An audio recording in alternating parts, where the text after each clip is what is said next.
And now for something completely different. Forget everything you've been told by others before. Get ready for the real deal, the full story, real talk about money, markets, life.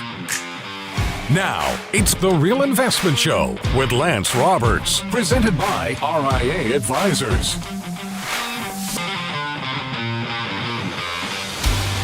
Good morning and welcome to the show. And it is, of course, Wednesday hump day as we kind of get through this week already.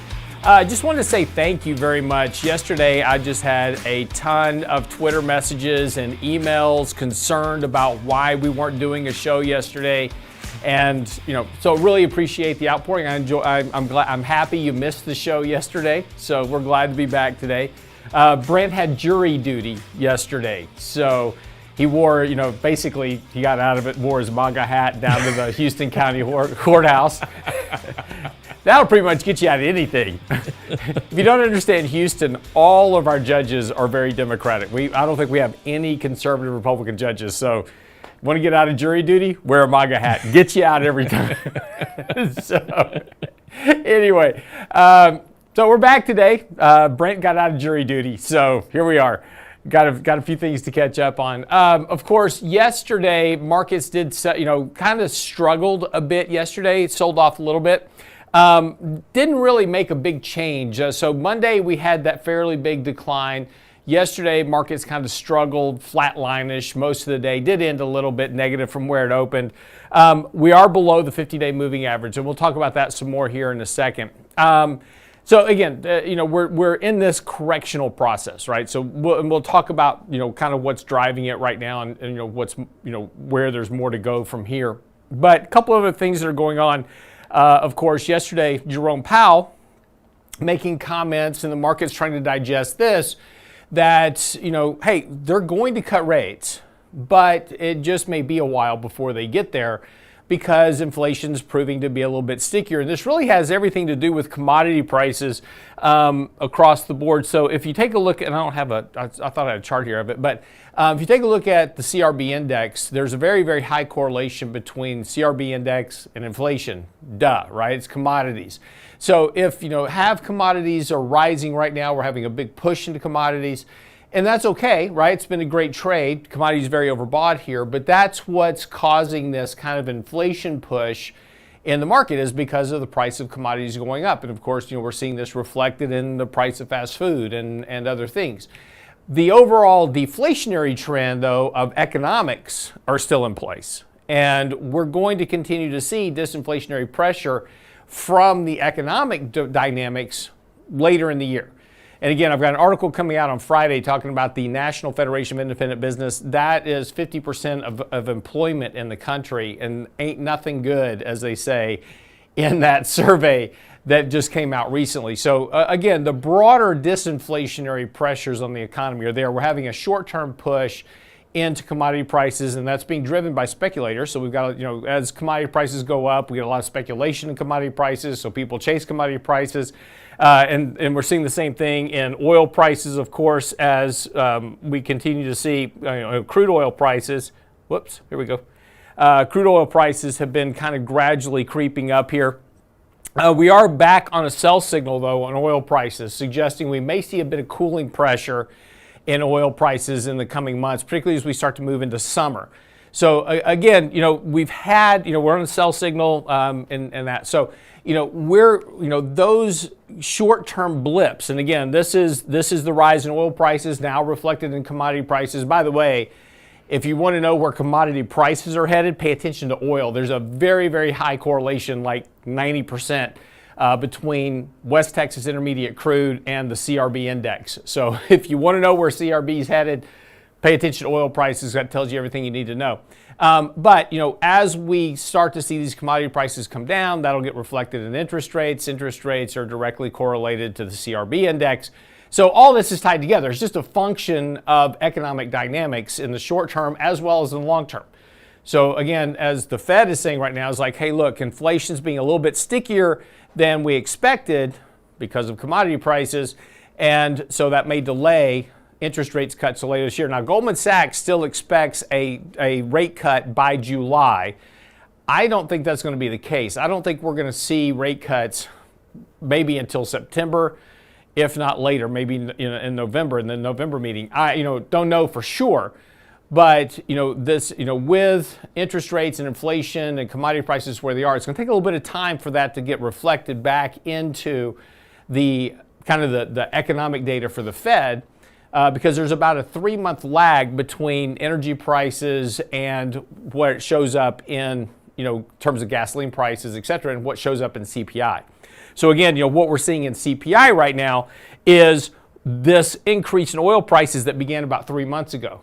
So again, we're going to have some pressure on CPI here over the course of the next couple of months because of that increase in oil prices. But if oil prices begin to decrease, that'll eventually get reflected back into CPI in a couple of months ahead. So again, there's the problem with this lag effect of the economic dynamics that are going on and how that gets reflected in CPI. But that's what's driving the Fed decision. So again, Jerome Powell yesterday talking about, hey, Fed rate cuts may be a little bit further off. So with that said, here's what you need to know before the bell this morning, because this is where everybody is at the moment.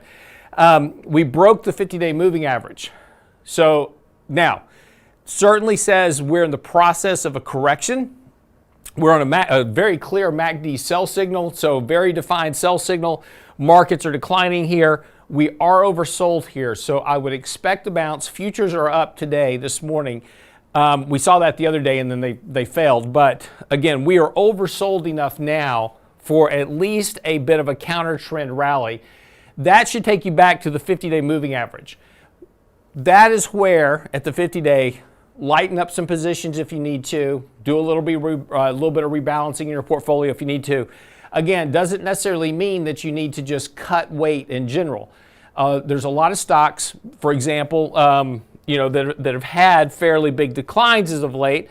Apple's a good, I'm just going to pick Apple's because it's the first one on my list, but Apple's had a fairly big decline here.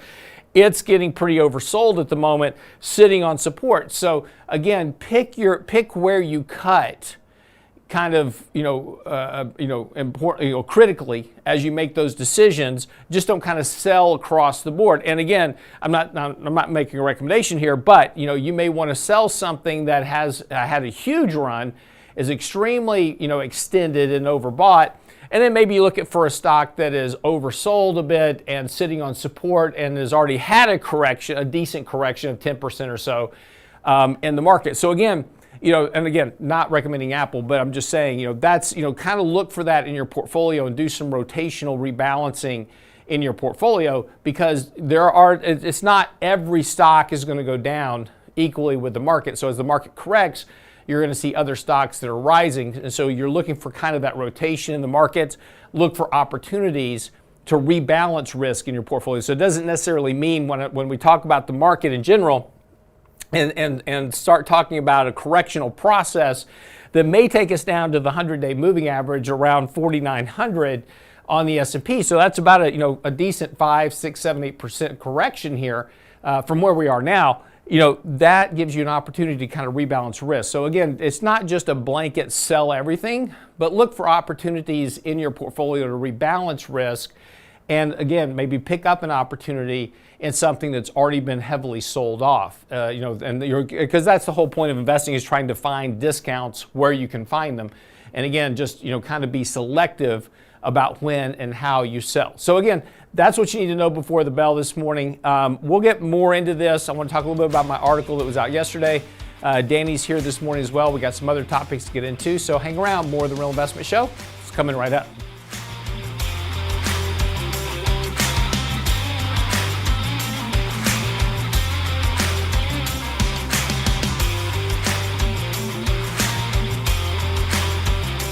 Get daily investment news you can use, delivered at the speed of the internet at realinvestmentadvice.com. Got a burning financial question you've always wanted to ask Richard Rosso and Danny Ratliff? Stocks or bonds? Annuities or not? Who does your hair? Our next Candid Coffee goes back to our roots and back to the kitchen table with an open season session for any and all of your questions. Saturday, April 20th. What about tax loss harvesting? Should I take Social Security now? Where'd you get that snappy robe? Register today for our open season Candid Coffee at realinvestmentadvice.com for just about anything you want to know. Where'd you get those shoes. RealInvestmentAdvice.com. Small businesses are now being challenged by the lack of employees and how to attract and recruit the best employees. To get the better employee, you'll have to offer a better package. Hi, I'm Tom Allen, RIA Advisors Retirement Plan Consultant. Don't assume a 401k plan is too costly or complicated for your small business to offer. Let us show you how to make the most of an affordable and effective plan that will deliver true value for your business and your employees. Call me toll-free at 855-RIA-PLAN or online at realinvestmentadvice.com. That's realinvestmentadvice.com. The Real Investment Show. When it comes to wealth management, most people think of stocks and bonds, but it's like enjoying one layer in a 7-layer cake. At RIA Advisors, we want to make sure you get your cake and eat it too. Social Security, Medicare, creating a tax-friendly retirement paycheck. Perhaps you're saving for college. How about life insurance, guaranteed income solutions, all along with comprehensive planning? At RIA, a holistic approach to your money is our priority. Call us today, 855-RIA-PLAN, or find us online at realinvestmentadvice.com. realinvestmentadvice.com. And now, another page from the Real Investment Advisors Investing Manifesto. A passive investment portfolio requires active risk management. It's not a choice, it's necessity. Diversification doesn't protect against risk of loss. Let us actively help you reach your financial goals with RIA Advisors. Neither bull nor bear. RIA Advisors, 281-501-1791 or online at realinvestmentadvice.com. You're listening to The Real Investment Show.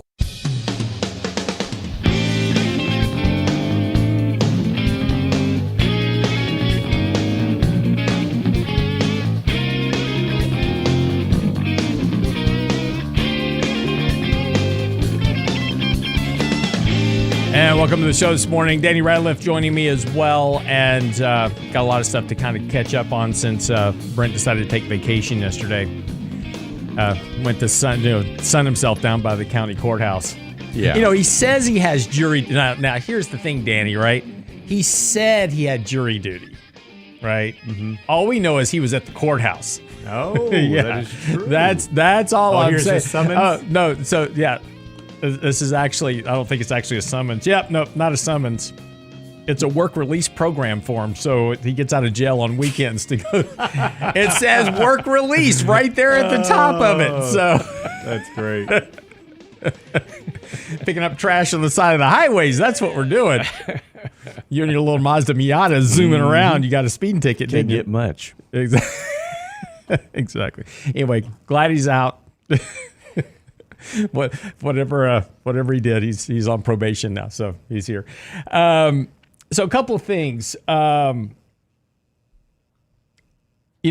We talked a little bit about this morning is that there's a very, very high correlation to commodity prices, interest rates, inflation. If you overlay them, they're very, very closely organized, right? And they correlate highly with each other. And again, it's not surprising, right? Because commodity prices feed into basically everything that we do. And so it's always interesting is that whenever there is a kind of a move up in commodity prices, and it's interesting now, Danny, that we're getting this kind of talk about this reflation trade, because we had a huge surge in commodity prices in 2021 after all that stimulus, right? We shut down the economy and you couldn't get anything. Right. So if you wanted to build something, right, you couldn't get sheetrock, you couldn't get lumber. So commodity prices shot through the roof. We didn't talk about a reflation trade then, but now we're talking about a reflation trade because commodity prices have picked up here a little bit over the last couple of months. And so all of a sudden, this kind of narrative is the return of this inflation trade. And I've got a chart of this if Brent can bring it up for us this morning. Danny, you can see it up there so we can talk about it. But you can see here that, we had this economic shutdown. You had this massive surge in commodity prices in the CRB Index, in 2021, 2022. They cooled off during the decline in 2022, and then we've had this little bit of a pickup here. Now, all of a sudden, all the headlines are about the reflation trade, right? So we're going to come back. We have this massive reflation trade. And it's interesting because the last time that we had the conversation about a reflation trade was in 2009. And that was the peak of commodity prices in 2010. and they did nothing but go down for the next decade. So, again, it's always interesting. We get into these narratives, these short-term narratives about the economy or about the markets, but ultimately at the end of the day, right, while we may get these kind of bumps and grinds in the markets, et cetera, sustainability becomes the issue because, is a function of debt. And the more debt that we have, the less economic growth we have. The less economic growth we have, ultimately, then the sustainability of inflation and commodity prices, et cetera, all becomes much more problematic because, again, we get these inventory imbalances. And right now is a good example. I'm writing an article for, coming up here about the retail sales number. We had this massive retail sales number last week, and everybody was very all excited about, how strong the retail sales number was for March. Well, the problem is twofold. One, yes, it was a strong number, but you had both Easter and spring break in the month of March, which normally doesn't happen. Easter usually falls in April. So we had them both crammed into March. Well, those are both big travel days, right? So we all go travel to see grandma on Easter, right? Take the kids over to see mom. And then, of course, spring break. Everybody's traveling to go on spring break trips with kids, et cetera. If you're in college, you're heading down to the beach, Daytona Beach, right, for spring breaks. We got to do what, right? Got to go buy new, bathing suits and new clothes, et cetera, to go on spring break. So a lot of shopping. So not surprising you see a pickup in retail sales in March. However, that March retail sales number was weaker than it was in February when you had Valentine's Day. So you had two big holidays in March versus Valentine's Day in February, which is the big shopping and spending day, right? And the sales in March were weaker than they were in February.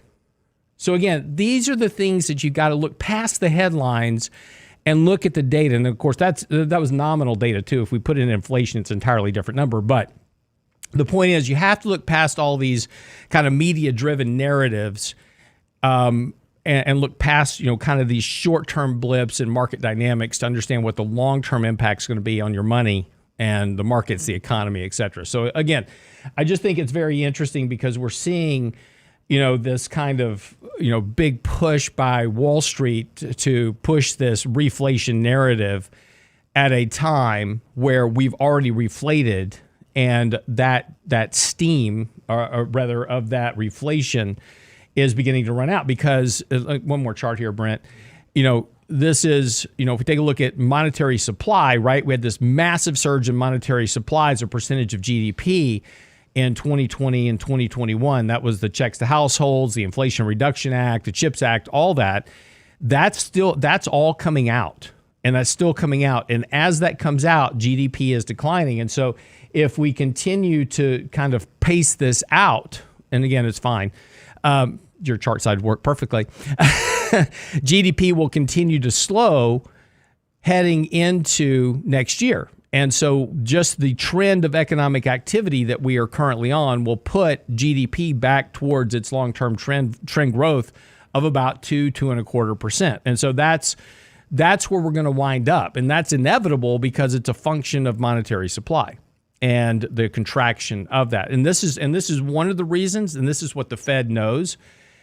And this is why the Fed's been talking about cutting rates. And again, look, I'm guilty of this too. I said, I don't understand why the Fed would cut rates here when everything's booming and it's doing great. I've said that multiple times here on the show. I've argued with Mike about it. But this is what the Fed's looking at. That monetary excess is leaving the economy, and there is no real support for the economy post that extraction of capital. And so that's why they're talking about potentially cutting rates now to try to get ahead of that cycle. So anyway, I'll shut up there. Danny, any comments? Well, I think that's important, right? You mentioned the reflation trade. Well, first it was inflation, and we had not seen that for so long that, it took everybody by surprise. Mm-hmm. And the dynamics were much different. We shut down an economy. The supply chain was broken. Households were receiving checks and not made to pay their necessities, right? You didn't have to pay your mortgage, your rent. All those big key items have changed now. However, the consumer's been way more resilient than I've even expected. Right. And I think you can agree with that. Right. Well, we keep giving student debt relief as an example. That gives people more. If I don't have to pay an interest payment on my student loan, right? That gives me more money to spend. And that's roughly $400 to $700 billion. That's not left pocket change, right? Yeah. And so those are big numbers. And then you start thinking about, so you bring it back and you look at credit card debt, delinquencies. We've been talking about this since October. How long can the consumer go? Retail sales, you just spent some time talking about that. January, February revised up from 0.5 to 0.9. That's a lot as well. So at what point do we see that the consumer just says they cannot afford anymore? Because we talked about the tale of two economies where there's so many people that are living paycheck to paycheck, cannot make ends meet. But yet here we go at the top 1%, reaching all-time highs with wealth. Yeah. So wealth gap has just widened, and the middle class has been wiped out. Where do you go from here? Well, you see this in the polls right now, right? So you take a look at presidential approval rating polls, et cetera. The middle class is getting angrier. Yeah, for sure, because they're fighting that fight, and we're all running around on kind of at this top end, this top 20% of income earners. They're doing fine, but the number of people that are not doing fine is starting to widen into that upper 20%. So it's no longer the top 20% that are doing okay and everybody else sucks. It's now getting down to like 10% of the population is doing okay and everybody else is struggling, right? And this is. And again, this is why you're seeing that problem. And we're seeing, and again, also one thing, Danny, is you're talking about how consumers are finding different levers to pull. One thing that we didn't have a couple of years ago was this buy now, pay later stuff. That's true. Right? And so now there's this whole other source of easy credit to get a hold of. And I'm kind of waiting for that shoe to fall because, these companies like Affirm and PayPal and others have gone, kind of gone all in on this whole buy now, pay later program, and it's going to be interesting seeing. Then there's also the micro lending websites that you can go to and borrow money where people kind of crowdsource the money and loan it to Danny to go pay his car note or whatever.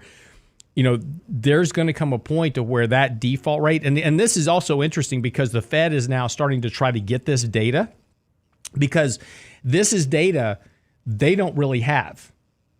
In terms of monitoring credit risk across the country, this whole kind of now buy now pay later private lending data is not really organized anywhere. So this is a section of the lending economy that the Fed doesn't really have a good handle on. And so when we start talking about default risk and that type of thing and where the credit risk lies, this is kind of a gray area of the lending economy that there's not a lot of really great data on to analyze. And it's so new also, we just don't have a lot of history to work with. But this is one area that the Fed has even pointed to that, is a potential risk out there that, we don't really know how big of a risk it is. So we'll see. But it is another area that's keeping, consumers spending money. Yeah. What's going to be interesting is to see how predatory those will be at some point. Well, I just have to pay it off in 4 easy payments. Yeah, but when you don't, where does that go? What's that rate? 30, 40%? Right. They're going to get you one way or another. Oh, yeah. All right. Quick break. We'll come back. Danny's got a topic this morning. It'll be a little bit interesting. 12 ways to screw up your retirement savings. I can probably think of more. So way more. We'll talk about that when we come back from the break. Don't go away.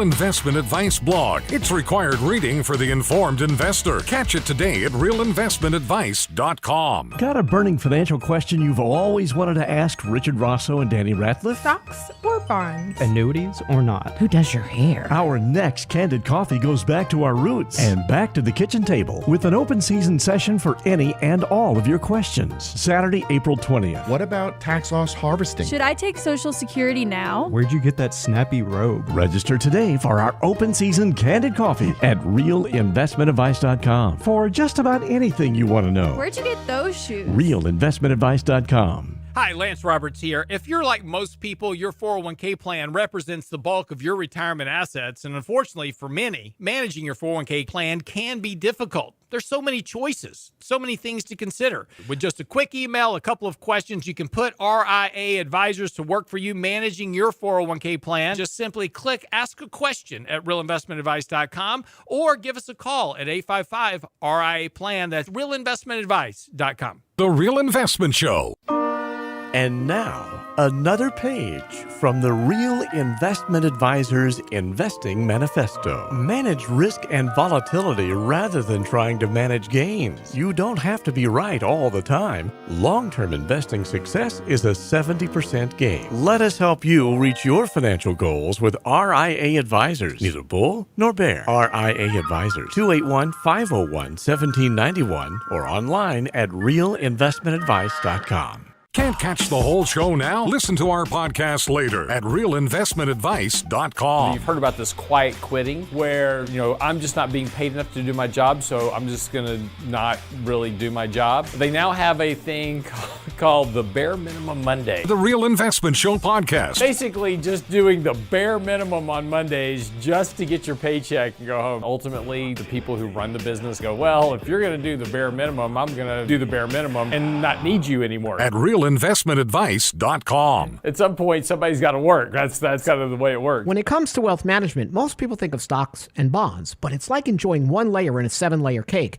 At RIA Advisors, we want to make sure you get your cake and eat it too. Social Security, Medicare, creating a tax-friendly retirement paycheck. Perhaps you're saving for college. How about life insurance, guaranteed income solutions, all along with comprehensive planning? At RIA, a holistic approach to your money is our priority. Call us today, 855-RIA-PLAN, or find us online at realinvestmentadvice.com. realinvestmentadvice.com. Health and financial security touches everyone within your organization. Offering benefits for all doesn't need to be complicated. Hi, I'm Tom Allen, Senior Benefits Consultant at RIA Advisors. RIA Benefits provides independent expertise to find solutions that speak to the mission of your business, the culture you want to establish, and the budget you are able to work within. Book a free consultation with me at realinvestmentadvice.com/retirement, and we'll find a solution that takes care of your most important asset, your people. realinvestmentadvice.com/retirement, realinvestmentadvice.com. The Real Investment Show YouTube channel has all our videos ready for your easy access, like Technically Speaking Tuesday, Financial Fitness Friday, plus each day's radio shows. Subscribe and bookmark our YouTube channel at realinvestmentadvice.com. You're listening to The Real Investment Show. Apparently, it's not working. My computer's not working again, Brent. So, yeah. All right, wait, here. Okay, it's decided to come back now. There it is. So, I'll just dance for a second. Hold on. 12 ways to screw up your retirement savings. That's kind of where we left off a second ago. There's a couple of things. First of all, before Danny gets into this, because this is something that I get a lot of emails on.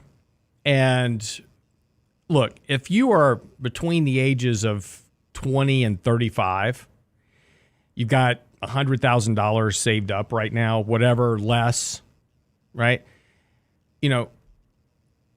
What you want to focus on is savings, right? When you are young, the most important thing you can do to build retirement is not invest in the stock market. Now, hold on a second. Don't go jump off a cliff about this just yet. Let me finish what I'm saying.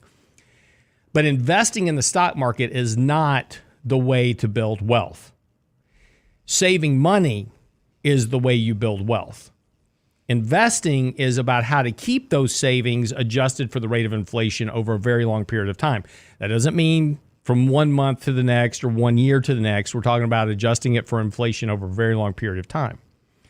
And so you don't need, and what I see a lot of young people doing is kind of gambling in the markets, right? They're trying to buy the hot stock. They're trying to, chase gold prices or, whatever it is, whatever's the hot thing at the moment. They want to go chase that, trying to kind of get rich quick. And what happens 95% of the time is they wind up losing on that trade and they wind up setting themselves back. We saw the same thing, during COVID. All these young people got stimulus checks First thing they did was open up a Robinhood account, bought all the speculative meme stocks, and wound up losing all their money, right? They bought Bitcoin, which crashed. They lost all their money. So that happens over and over and over again. And you know, you can say, well, that doesn't happen. And yes, it does, because if it didn't happen, then you wouldn't have 80% of Americans with less than $500 in the bank. Yes, part of it's a spending problem. A big chunk of it is a lack of savings problem, right? And the other part is they invest, they speculate, whatever it is, and they lose money. So that's why their average account balances are low. They don't have savings. They don't have cash. You know, it's all these problems. And so if you're young, in your 20s and in your early 30s, and you don't have any kids yet, you know, so you don't have any real liabilities that you've got to take care of, this is your time to just start cramming an account full of cash. Save, you know, try to, you know, start with, you know, maximizing your 401k plan, you know, set up a Roth 401k if you can, if you have that available, do that. Maximum fund that. If you can do that and you get that maximum funded, then set up a Roth account, you know, a spousal IRA if you're married. There's so many things you can do to just start saving that money towards your retirement, getting it put away so it comes out automatically before you even start spending your money. You're going to be much better off. Don't worry so much about the hot trade. Just buy an S&P index. You know, at that age, if I could go back in time, I would just buy an S&P index fund and cram full cash. Now, hindsight's 20/20, right? But you know, but the point is that it's getting yourself in that habit of saving and investing on a regular basis and learning how markets work over time.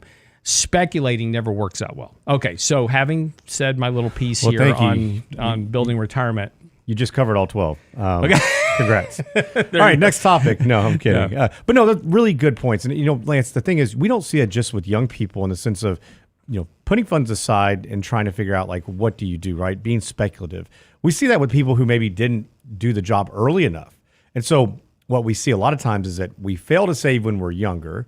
We don't have children yet. Right. We have kids, and Lord knows how expensive that is. I mean, it's not cheap. And so funds are directed towards them, and then all of a sudden we have to play catch up.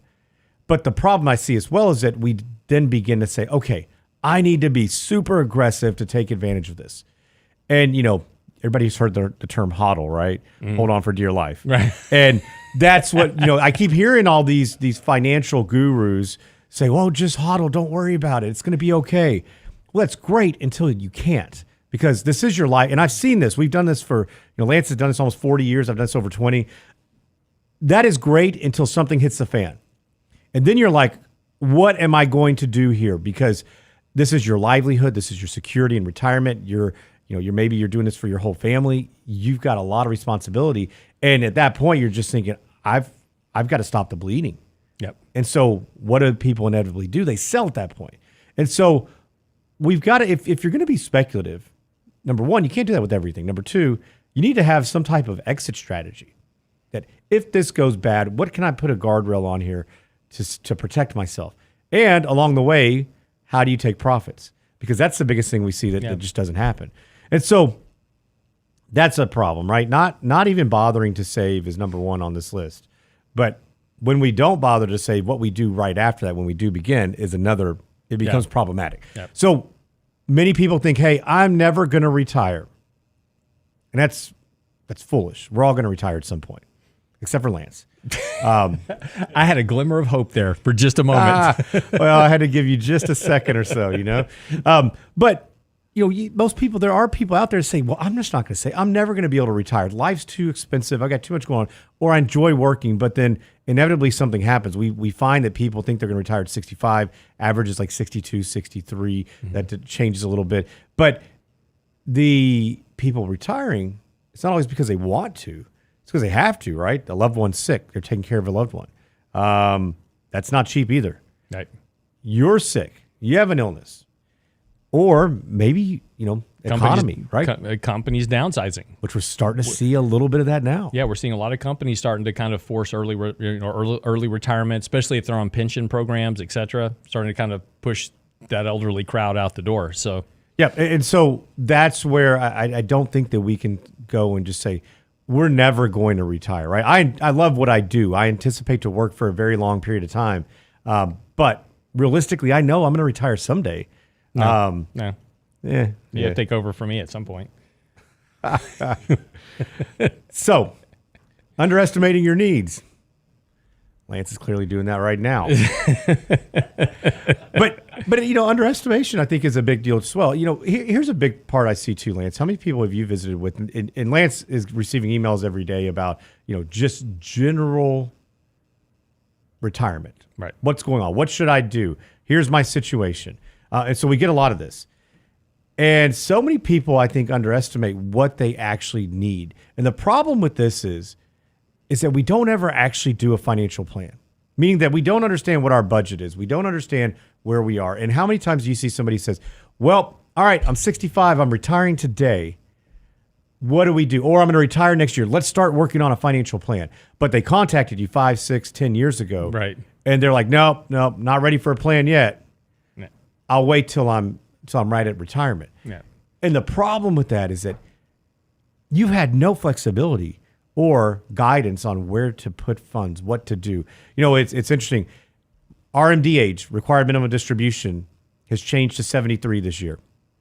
It'll go to 75. You might want to explain what that 9 is. years. So from retirement accounts, 401ks, 403bs, IRAs, you have a required minimum distribution that has to be taken out. Government mandates you, so you begin to pay taxes on it. Their thought is they want you to spend your last dollar with one foot in the grave. So they have a formula for you. Historically, it's been 70.5. Secure Act moved it to 72. Secure Act 2.0 moved it to 73. But the point I'm making is that we still have people who turn 70 and like, okay, I've got to take my RMDs. Right. That required minimum distribution. And that's not the case.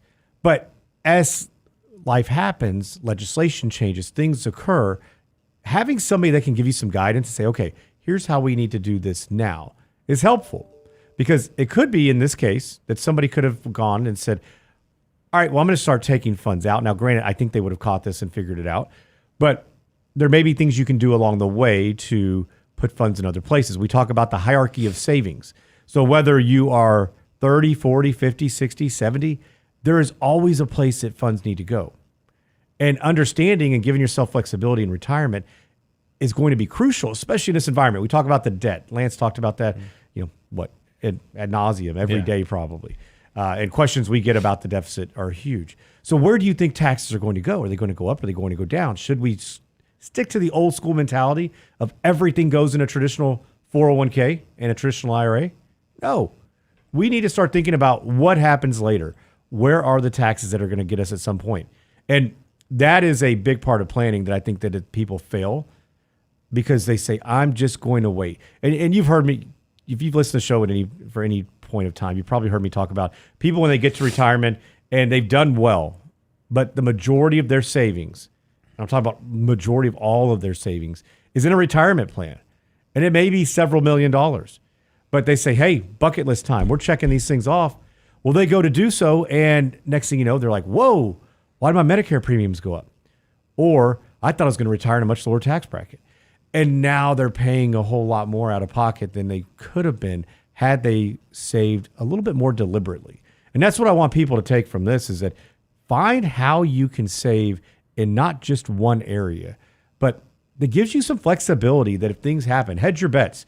And so while I feel pretty comfortable thinking, hey, I want to put most things in after tax, Roths, some type of avenue that gives me some tax flexibility, you may not. And you may say, you know what, I'm going to hedge it. And so I would prefer, at least if you said, we're going to do X amount here, X amount over here, start to think about where funds go, because this is going to be an issue in the future. And if they continue to spend like this, meaning the government, your tax bill will increase. So don't always think you're going to retire in a much lower tax bracket. We've got a couple more to get into after the break. Great. Be right back. I love you, Lance.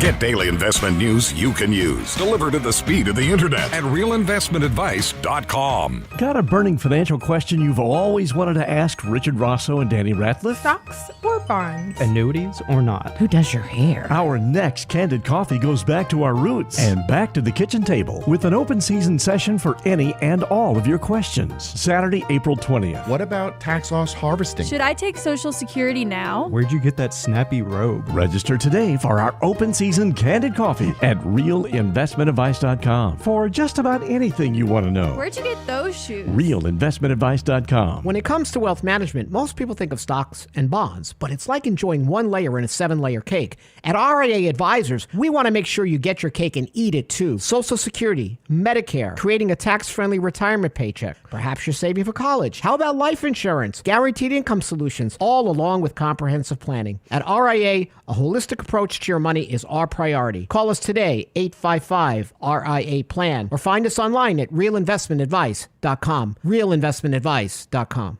The Real Investment Show. Small businesses are discovering that attracting and retaining top talent come down to more than just salary. In today's highly competitive job market, compensation is more than just wages. Hi, I'm Tom Allen, RIA Advisors Retirement Plan Consultant. Healthcare and retirement plans can make the difference in hiring and retaining the best employees. We can show you how to build an affordable, effective employment package that delivers true value for your workers and your business. Call me toll free at 855-RIA-PLAN or online at realinvestmentadvice.com.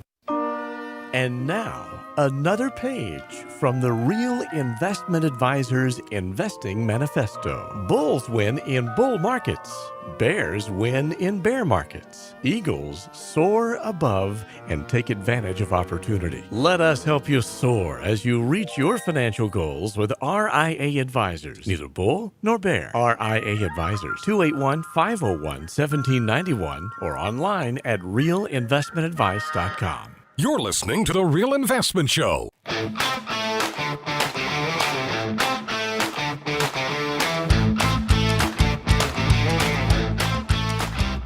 So my wife's a big true crime fan, right? She loves these true crime shows, and she's been involved in this whole new series on Netflix called Ripley, which is about this guy that goes to Italy to absorb this guy's identity, winds up killing a bunch of people, and I think she's making plans. That's all I'm saying. So just, this is my, she's been very involved. I think she's taking notes, right? So I'm just saying, if I don't happen to show up here one day and I'm not in jury duty, or picking litter up on the side of the road. and if my wife's in Italy, I'm just saying. Anyway, there may be something to it. Maybe something there. So anyway, so it's interesting. We talk about this kind of saving for retirement. And the one thing that, I try to, and again, I think there's a very clear demarcation line that we need to talk about just very quickly. As I was saying earlier, if you're in your 20s and 30s, right? And look, if let me give you just an example. I get quite a few emails from individuals. They're 25 to 35 in that bracket. I get a lot of these every day, and they're like, I have less than $100,000 to invest, and I want to make it grow. I get that, right? But that's not really the place to start. The place to start is get rid of your credit card debt first. Don't worry about paying off your mortgage. If you've got a house, that's great. If you're renting, that's fine.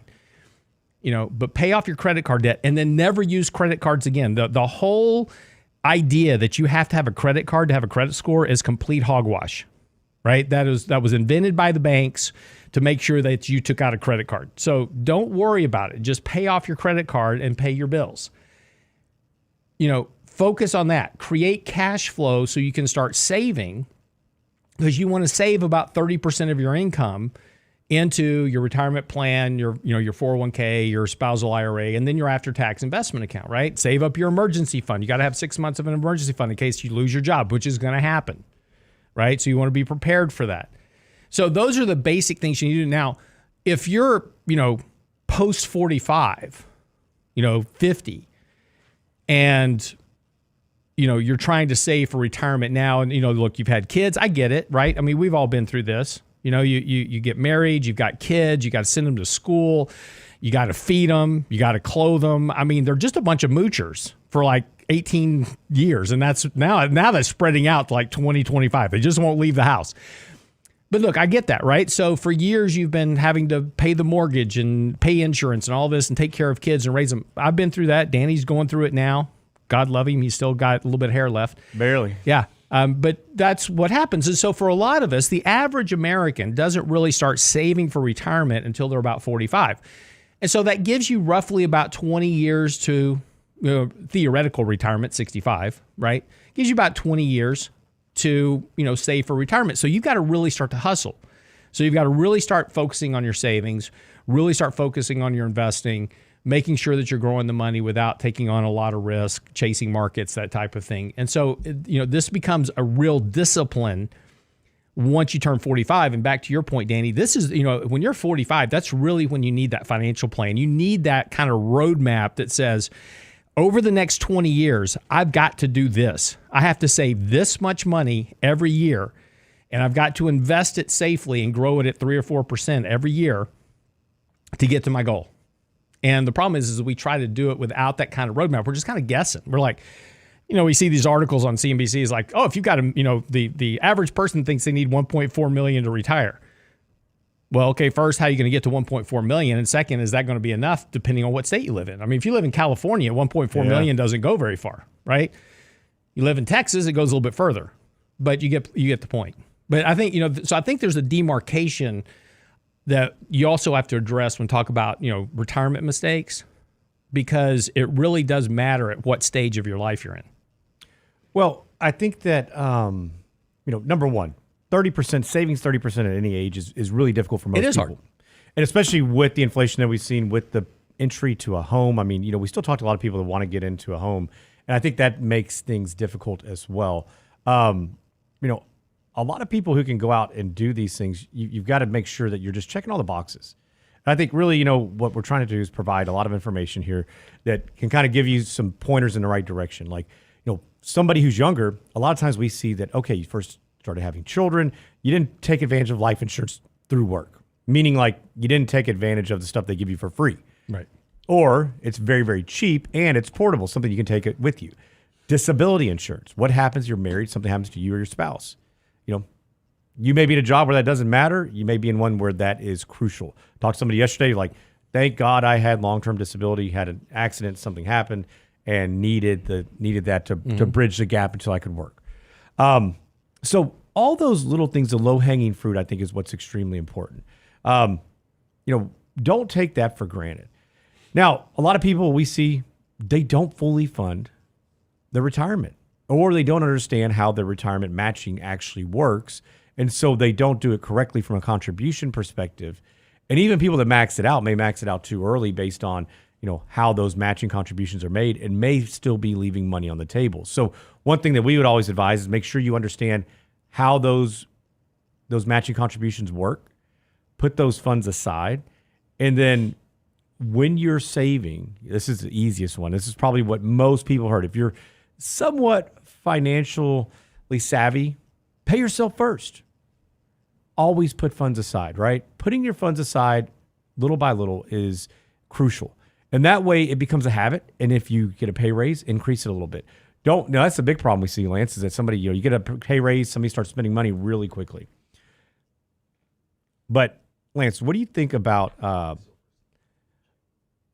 overcomplicating stuff? I mean, you see that quite a bit, right? You see that from a portfolio perspective. I see this. In fact, Mike and I visited with somebody yesterday. I've seen this actually a couple times this week, where somebody has basically owned SMAs, separately managed accounts, and some of them for smaller amounts. And they've owned the market, like the whole market. I've seen it where there's 126 stocks to 400 or 500. And some of them, you see 1, 2 positions, 3 positions. And that makes it so difficult to manage. And so I think we overcomplicate it, or we have multiple strategies that say they're doing something different, but they're all doing just about the same thing. And so we have a lot of overlap. So we feel like we're extremely diversified, But yeah, we're really just investing the same stuff when you lift up the hood. Right. And I think that's a problem that we get ourselves into often. You mentioned that for somebody young, you could probably use SPY, go invest in just the S&P 500, make life easy. But as we... Building habits of savings and investing. That's the important thing. Yeah, I think so. And so, make sure that you understand what you're in and not everything. There's so many ways for companies to market stuff to you.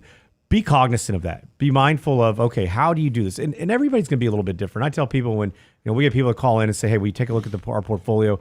It is really easy for any advisor to pick apart a portfolio. So keep in mind that, take some of this with a grain of salt, but understand that more is not always better in that sense. That's right. And look, I mean, you can do your own financial planning. There are financial planning tools online that you can take advantage of, so it's just, there are lots of tools out there for you and avenues. And again, you can use a financial advisor if you want that will do the planning for you. But the point is just to have, some type of roadmap to kind of get there. Otherwise, you kind of just throwing darts. And this is the problem that we see more often than not with most people is that they did a good job saving, right? And a terrible job investing. Like I was saving a bunch of money, but my investments never worked out. And those aren't always going to happen, every single year, right? You're not going to have great investing years every single year because markets go up and down. But it's important to have an idea and a discipline. That's what I'm saying. When you're young, don't worry about chasing the hot stocks because that's just going to get you in trouble. Get in the habit of saving and investing and building that muscle memory of just, I'm doing this every month. And, Danny said, well, it's very hard to save 30%, of your income. And it's not as hard as you think because let's say you're on the upper end of incomes right now. So the average income is about $75,000 a year. So let's say you make $100,000 because I need easy math because I'm old.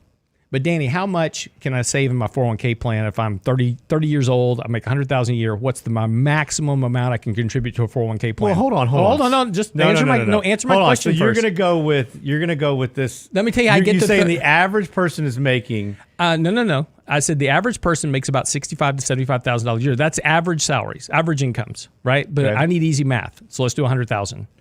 So I make $23,000. Okay, so there's 23% of my savings just in my 401k plan. Mm-hmm. So now if I do a spousal IRA, how much is that? But hold on, but if you're making 100, you're not making 100.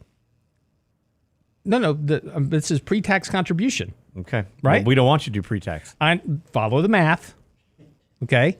You said that people can't save, and I'm saying you can. But how many people are actually making $100,000 right now? And you're talking about somebody who's younger, right? I just need easy math. Can you do a quick 30% calculation on 75? Huh? Exactly. What's 23? What's the percentage of 23 on 75? There you go. Yeah, but my point is here's my point, right? And the 30% is just kind of a round. Or just kind of a rule of thumb. But if you can fully maximize your 401k plan, you're a long way towards your savings goal. If you can just do that, right? Just get your 401k done. You've gone a long way into saving for your retirement. And then if you can do some additional stuff after that, that's even better. But I want you saving and having that emergency fund before you save in that 401k. Sure, absolutely. Have all those things set up. But yeah, no, that's crucial. If you can do that, you're going to set yourself up for success. But that's right. I understand. Many of you out there thinking, oh my gosh, 30%. Yeah, the number sounds huge. There's ways to get there, though. Absolutely. Danny. I can't wait till next week. We're going to finish this conversation. All right. Got to wrap up the show for the day. Danny won't be back next week. He'll be doing jury duty. Have a great day. We'll see you tomorrow.